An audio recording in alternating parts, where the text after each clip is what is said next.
Alright, hey everyone. Today I'm going to go over how to do a simple array, how to build a simple array, basically. First, again, like in all my videos, you're going to need to start a new Java project.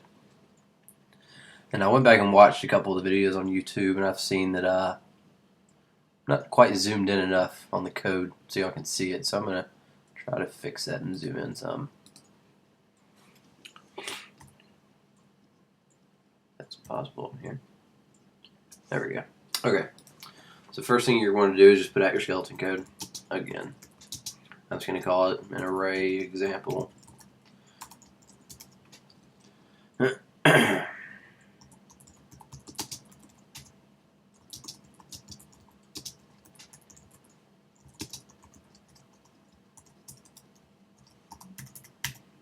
Alright.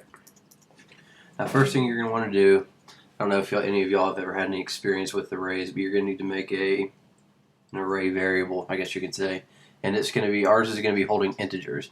You can do it to where it's holding strings, doubles, longs, shorts, anything like that, but we're just going to do it integers. So we're going to do int, and then you're going to have to open and close a bracket. That's basically the bucket that's going to hold all of the variables for you. We're just going to call it A, just for simplicity purposes again.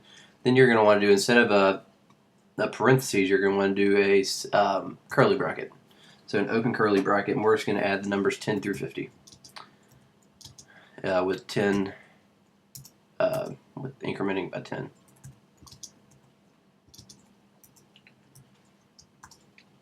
Okay, and then we're going to want to do a print line, and from this print line,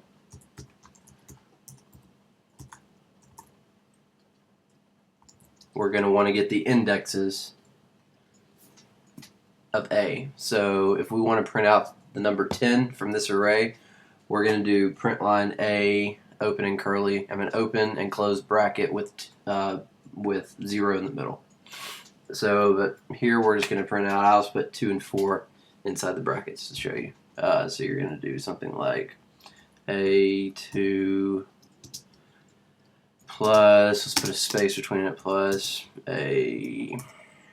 And you're going to want to close it, bam. And what that's going to do is it should print out, I'm pointing at the screen, but it's not like y'all can see it or not, it should print out 30 and 50. That's what it should do. We're going to save this.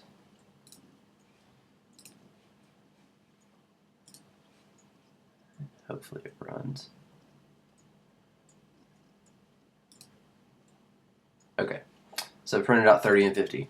Now if y'all don't get that, in an array there are indexes, and that's basically where each number is in the array. It starts at 0, and then it goes 0, 1, 2, 3, 4, 5. So in this one there's 5 numbers, but there's only 4 indexes because it starts at 0. So when it says A2, that's really getting 30, not 20, because it's starting at 0. So A2 is 30, A4 is 50. So if you were to do A0 and A3, it would get 10 and 40, something like that. And yeah, I'm thinking about, I guess I will. Well, I know earlier in my tutorial videos I showed you how to do for loops. An easy way to print out the numbers 10 through 50 is another way of doing a for loop, and that would be for int temp A, since A is the variable that we instantiated up top. And then you can do system.out.println temp. And what this is doing is it's setting temp to where it loops through A all the way until it gets to the end, basically. So we're printing out temp, so it should print out right here. It should print out 30 and 50 like it already has, and then it should print out 10 through 50. So let's compile it and see what happens.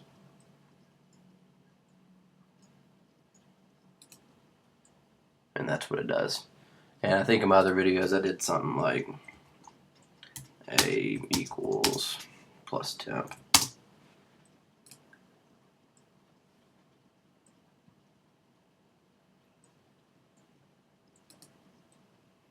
And so yeah, that's what it is. But yeah, this is just a simple way to print out items from your array. It kind of is dipping your feet in the water, if you will, just getting familiar with indexes. Just remember they start at 0 in an array list, which I haven't gone over yet,